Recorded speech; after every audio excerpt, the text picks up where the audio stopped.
नमस्कार एवरीवन। आज से मैं वॉरेन बफेट लेटर का रिव्यू करूंगा वन बाय वन करके डेली बेसिस पे एक ईयर का। तो आज मैं 1977 का रिव्यू करूंगा। वॉरेन बफेट का नाम ऑलमोस्ट सभी इन्वेस्टर ने सुना होगा। अगर आप इंटरव्यू देखते हो बड़े इन्वेस्टर का तो कभी ना कभी इस लेटर का जिक्र ज़रूर किया है। अगर आपको कॉमर्स का बेसिक पता है, बैलेंस शीट पढ़ना आता है और आप एक सफल इन्वेस्टर बनना चाहते हैं तो वॉरेन बफेट का लेटर्स का पढ़ना काफ़ी इम्पॉर्टेंट है। इंटरनेट पे अवेलेबल है, उनके वेबसाइट पे 1977 से अब तक का हर एक साल का लेटर्स अवेलेबल है। अगर आपको बहुत अच्छी समझ है तो जाएं पढ़ें, नो डाउट। बट अगर आप किसी के माध्यम से, जैसे मेरे माध्यम से, रिव्यू के माध्यम से सुनना चाहते हैं की पॉइंट्स, क्योंकि बहुत ऐसे लोग होंगे जिनको इंग्लिश समझ में नहीं आती है, तो अगर आप जानना चाहते हैं तो कम्प्लीटली फ्री ऑफ कॉस्ट इस चैनल को सब्सक्राइब करें, क्योंकि डेली बेसिस पे मैं एक साल का रिव्यू करूंगा कि क्या क्या उन्होंने अपने शेयर होल्डर्स को उस लेटर्स में लिखा, कौन कौन से इंपॉर्टेंट पॉइंट्स थे जिसको अपने इन्वेस्टिंग कैरियर में अप्लाई करना चाहिए। और ज़्यादातर मेरे इस चैनल पे ट्रेडर्स हैं, तो मेरी रिक्वेस्ट है ट्रेडर्स कि 5% से ट्रेडिंग करें, 95% लॉन्ग टर्म के लिए निवेश करें, तभी जाके वेल्थ बनेगा। अदरवाइज आप सोचोगे कि एक दिन में करोड़पति बन जाऊं, तो ऐसा नहीं होने वाला है। कंपाउंडिंग के इफ़ेक्ट, कंपाउंडिंग के कारण आपका वेल्थ बनेगा, राइट। सो शुरू करते हैं। लेकिन इससे पहले आपको रिक्वेस्ट करता हूं, कम से कम 10 लोगों को इस वीडियो को शेयर करें ताकि उन लोगों को भी फ़ायदा हो, स्पेशली उनको जिनको इंग्लिश नहीं आती है, क्योंकि कम्प्लीटली पूरा का पूरा ये लेटर्स इंग्लिश में है और वो भी यूएस एक्सेंट में, तो शायद बहुत लोगों को समझ में ही ना आए, राइट। सो बात करते हैं वॉरेन बफेट लेटर्स का। सो पहला चीज़ करना है कि बिजनेस पे फोकस करना है, उसके वैल्यू पे फोकस करना है, ना कि स्टॉक के प्राइस पे। ज़्यादातर लोग सोचते हैं यार इस स्टॉक का प्राइस 25 रुपया है, आज मैं ले लूँगा, अगले 10 साल के बाद जो है 200-300 होगा, मुझे 4-5 गुना का प्रॉफिट हो जाएगा। बट नहीं, आपको बिजनेस, आपके जो भी शेयर में निवेश करना चाह रहे हैं उसके वैल्यू को समझे कि वो अगले 5 साल 10 साल में अच्छा प्रोडक्ट देगा कि नहीं, वो कंपनी अच्छी है कि नहीं। मैं एक एग्जांपल दे रहा हूँ, ओनिडा टीवी का ऑलमोस्ट सभी लोगों ने नाम सुना होगा, राइट। ये 90s, मैं तो 90s किड हूँ, 90s में बहुत ज़्यादा पॉपुलर था ये चीज़, बट अभी मार्केट में नहीं है क्योंकि वो इनोवेशन को अडेप्ट नहीं कर पाया। अब जो भी रीजन्स हो, मुझे नहीं एग्जैक्टली पता क्या है, बट मैं सिर्फ एक एग्जाम्पल दे रहा हूँ। तो कोई ज़रूरी नहीं है कि जिस कंपनी में आप निवेश कर रहे हैं प्राइस कम है तो आगे 10 साल में वो कंपनी सर्वाइव करेगी ही करेगी, क्योंकि बहुत सारे चीज़ मैटर करता है। कंपनी का मैनेजमेंट, कंपनी के प्रोडक्ट, कंपनी का रिसर्च, इंडस्ट्री क्या कर रहा है और कंपनी क्या कर रहा है, बहुत ऐसे फैक्टर्स हैं जो कि जानना काफ़ी इंपॉर्टेंट है निवेश करने से पहले। तो कंपनी के प्राइस पे आपको निवेश नहीं करना चाहिए, कंपनी के वैल्यू देखना चाहिए, मैनेजमेंट देखना चाहिए, वो मतलब बेस्ट है कि नहीं, आगे 10 साल तक सर्वाइव करेगा कि नहीं।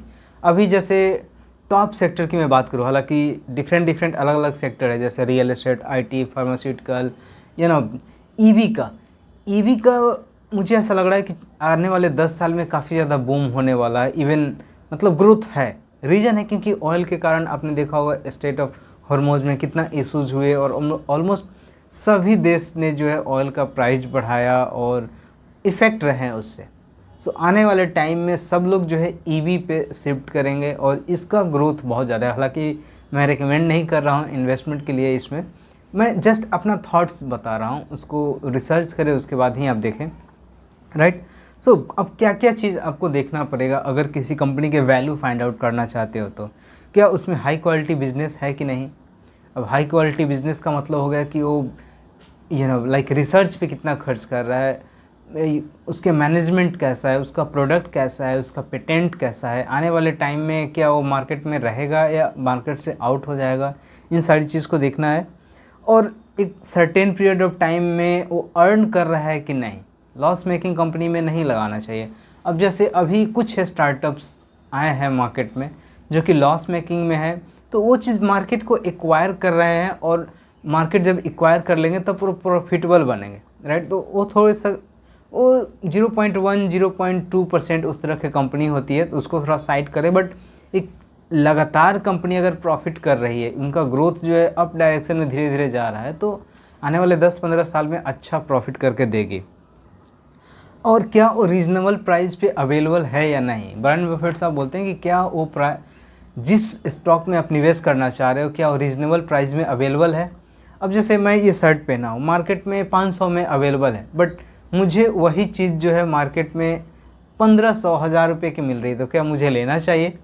अब मुझे ज़रूरत है तो उस टाइम पे मैं लूँगा ही लूँगा, क्योंकि लेकिन ज़्यादातर लोग क्या करेंगे कि दूसरे फिर शर्ट परचेज़ करेंगे वही 500 के रेंज में।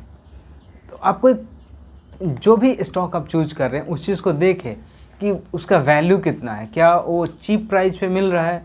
वॉरेन बफेट साहब बोलते हैं कि किसी भी प्रोडक्ट अच्छे कंपनी में जब चीप प्राइस पे मिलता है तो उसमें निवेश करना चाहिए, भारी भरकम निवेश करना चाहिए, ताकि लॉन्ग टर्म में अच्छा बेनिफिट दे। बट वही अगर आप अच्छे कंपनी में महंगा पे आप परचेज़ कर ले रहे हो तो वो आपके लिए बेकार है, वो उनका कहना है वो चीज़। उसके बाद से आता है ऑनेस्ट और कैपेबल मैनेजमेंट। वो बार बार फोकस करते हैं कि मैनेजमेंट जो है ऑनेस्ट होना चाहिए और कैपेबल होना चाहिए कंपनी को रन करने में। ऐसा नहीं कि बस आपने पैसा लगाया और इन्वेस्टर के पैसा से वो मज़े कर रहे हैं, घूम रहे हैं पूरा एकदम, ये ना लाइफ स्टाइल मैनेज कर रहे हैं, अब खुद जो है 10-10 करोड़ सैलरी ले रहे हैं और कंपनी का वैल्यू ही उतना नहीं है। तो ये चीज़ जानना काफ़ी इम्पॉर्टेंट है। और सबके लिए एक ही डेटा है, मेरे लिए भी उस कंपनी का वही डेटा है, आपके लिए भी वही डेटा है। तो थोड़ा आप रिसर्च करें, बैलेंस शीट देखें। ट्रेडिंग करने के बाद जो, हालांकि मैं रिकमेंड नहीं कर रहा हूँ ट्रेडिंग का, मेरे इस चैनल मतलब पर्टिकुलर ट्रेडिंग के लिए है इसलिए मैं बोल रहा हूँ, ज़्यादातर ट्रेडर्स है। तो ट्रेडिंग करने के बाद इन्वेस्टमेंट पे भी रिसर्च करें, बैलेंस शीट पढ़े, 1 2 3 कम से कम 5-6 बैलेंस शीट डेली बेसिस पे पढ़े, इससे आपको आइडिया मिलेगा कि कंपनी अच्छी है या बुरी है, राइट। तो आप ऑनेस्ट देखें, उसमें कैपेबल देखें, उनका बैकग्राउंड देखें, कोई ऐसा तो नहीं कि फ्रॉड का केस है, कोई क्राइम के उनके ऊपर केस है और वो कंपनी चला रहे हैं, तो ऐसे ज़्यादा दिन तक वो चलने वाले नहीं हैं। उसके बाद से कंसिस्टेंस प्रॉफिटेबिलिटी, 5 ही रुपये आ रहा है, 10 रुपये आ रहा है, बट प्रॉफिट लगातार है कि नहीं, ये बहुत मायने रखता है। अब लगातार 10 साल से कंपनी लॉस में चल रही है और आप ये सोच के लगा रहे हो कि चीप प्राइस पे अवेलेबल है, मैं उसमें पैसा लगाऊं, तो क्या वो अगले 5 साल में प्रॉफिट करके देगी? और वही लगातार प्रॉफिट कर रही है और किसी कारण से अभी मार्केट में कम प्राइस पे अवेलेबल है और उस समय आपने बाय कर लिया, प्रोडक्ट अच्छा है, मैनेजमेंट अच्छा है, उसका रिसर्च अच्छा है, पेटेंट अच्छा है, तो लॉन्ग टर्म में अच्छा बेनिफिट आपको देगा। नेक्स्ट बोलते हैं कि इग्नोर मार्केट नॉइज। अब शॉर्ट टर्म में कोई कंपनी ख़राब हो सकती है, बट इसका मतलब ये नहीं कि कंपनी ख़राब है। अब जैसे अभी यूएस ईरान का लड़ाई चल रहा था, जिसके कारण मार्केट काफ़ी ज़्यादा अफेक्टेड रहा, मार्केट बहुत नीचे आ गया। लेकिन एक सर्टेन टाइम पीरियड ऑफ के लिए, 6 महीना साल भर के लिए हो सकता है डाउन, लेकिन ऑल टाइम थोड़े ना कंपनी डाउन रहेगा, क्योंकि मैनेजमेंट अच्छा है, सब कुछ बेहतरीन है। तो एक एक्सटर्नल फोर्स के कारण जो है कंपनी पे इफ़ेक्ट कर रहा है, तो उस चीज़ को आपको ध्यान रखना पड़ेगा। तो प्लीज़ नॉइज को इग्नोर करना चाहिए। डेली बेसिस पे प्राइस अप्स डाउन्स होते हैं, उसके कारण अपना बीपी अप्स डाउन नहीं करना है। Stay calm, whatever you're doing, just do with enjoy and stay invested for the long time, and then you can build wealth. Otherwise just like buying today selling tomorrow, buying today selling tomorrow did not make wealth. छोटा छोटा profit हो सकता है, wealth नहीं बना सकते आप।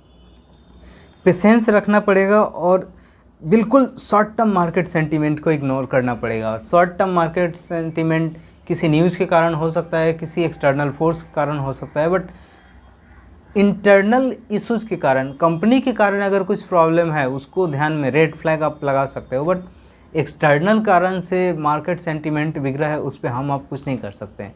अब यूएस ईरान का वॉर चल रहा है, उसमें किसी कंपनी का क्या गलती है?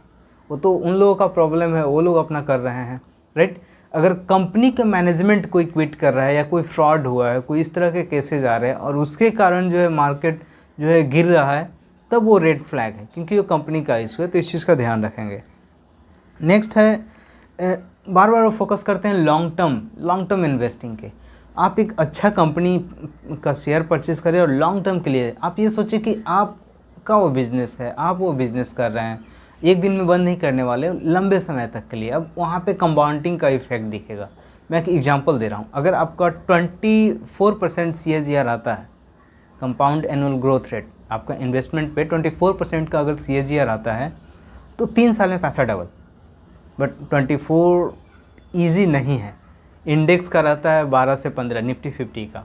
वॉरेन बफेट साहब का 18% था। जस्ट मैं एक एग्जांपल दे रहा हूँ कि अगर 24% का CAGR आता है तो 3 साल में पैसा डबल, यानी कि जो आपने लगाया 100 रुपया, 3 साल में 200, अगले 6 साल में हो जाएगा 400, इस तरीके से पैसा जो है आपका कंपाउंडिंग के कारण अच्छा वेल्थ बनेगा लॉन्ग टर्म में। तो 25 साल 30 साल तक आप इन्वेस्टेड रहोगे तो अच्छा वेल्थ बनेगा। बट बहुत लोगों का कंसर्न रहता है कि यार उतना देर तक मैं बच्चों के लिए थोड़े ना इन्वेस्ट कर रहा हूँ, मैं अपने के लिए कर रहा हूँ। तो बीच बीच में डिविडेंड भी मिलता है बॉस, उसका आप इंजॉय करोगे। ऐसा अगर लॉन्ग टर्म के लिए इन्वेस्टेड हो तो ऐसा भी होगा कि आपका स्टॉक प्राइस से ज़्यादा डिविडेंड आ रहा है और मिला भी है लोगों को, right. So holding quality business for many years, वो बोलते हैं कि जो बिज़नेस में क्वालिटी होता है वो एप्पल को अभी तक होल्ड किया हुआ, कोका कोला को अभी तक होल्ड किया हुआ। अब जो क्वालिटी का बिजनेस है उसको लंबे समय तक होल्ड करना है, राइट। Think independently. अब ये मैं भी बार बार बोलता हूँ, स्पेशली जब ट्रेडिंग के लिए, कि जो न्यूज़ चैनल्स में बोले जा रहे हैं उनको हर चीज़ आपको फॉलो नहीं करना, उनसे आप सीखें, बट चार्ट देखें, एनालाइज करें, उसके बाद ट्रेड ले। सेम उसी तरीके से इन्वेस्टमेंट में अपना माइंडसेट लगाएं कि कौन से इंडस्ट्री अगले 5 साल में ग्रोथ करेगी, अगले 10 साल में ग्रोथ करेगी, कौन से कंपनी सही है, उसका मैनेजमेंट सही है, वैल्यू दे रहा है कंपनी। अभी तो लाइक चीप पे अवेलेबल है। मान लो वॉरेन बफेट साहब 2-2 3-3 साल तक लिए एक एक कंपनी को परचेज़ करने के लिए होल्ड बैठा रहा। जब मार्केट नीचे आया तब जाकर उन्होंने उसमें इन्वेस्ट किया। तो अगर अच्छे चीज़ कम दाम में मिल रहा है तो ले लेना चाहिए, और अच्छी चीज़ महंगे दाम में मिल रहा है तो शांत से बैठे रहें, राइट। सो इस बात का ज़रूर ध्यान रखें। जब आप थिंकिंग करें, डीप थिंकिंग करें, तो उसमें आपको फैक्ट ढूंढना पड़ेगा कंपनी के बारे में, बिजनेस इकोनॉमिक्स को समझना पड़ेगा, वैल्यूएशन को समझना पड़ेगा। वैल्यूएशन काफ़ी इम्पोर्टेंट है। हालांकि फंडामेंटल एनालिसिस का चैप्टर शुरू किया हूँ, टेक्निकल एनालिसिस का, उसमें आपको काफ़ी ये सब चीज़ बेसिक से बताया है, तो वहाँ पे आपको प्रॉपर क्लियर हो जाएगा। तो ये कुछ रहा 1977 का कुछ की पॉइंट्स जो कि बहुत इम्पोर्टेंट्स है। और इसी तरीके से 1977 से लेके आई थिंक 2023 या 24 तक उन्होंने शेयर होल्डर्स के नाम लेटर्स लिखे हैं, और काफ़ी इम्पोर्टेंट, ये तो कुछ नहीं है। स्पेशली जो 90s के बाद का जो उन्होंने लिखा है वो बहुत डीप रिसर्च है, और आज भी उस चीज़ को बहुत बेहतरीन तरीके से फॉलो किया जाता है इन्वेस्टिंग कैरियर में। सो प्लीज़ आपसे रिक्वेस्ट है, इस चैनल को ज़रूर सब्सक्राइब करें और कम से कम 10-15 लोगों के साथ शेयर करें ताकि उनको भी बेनिफिट मिले। मिलते हैं नेक्स्ट वीडियो में, धन्यवाद।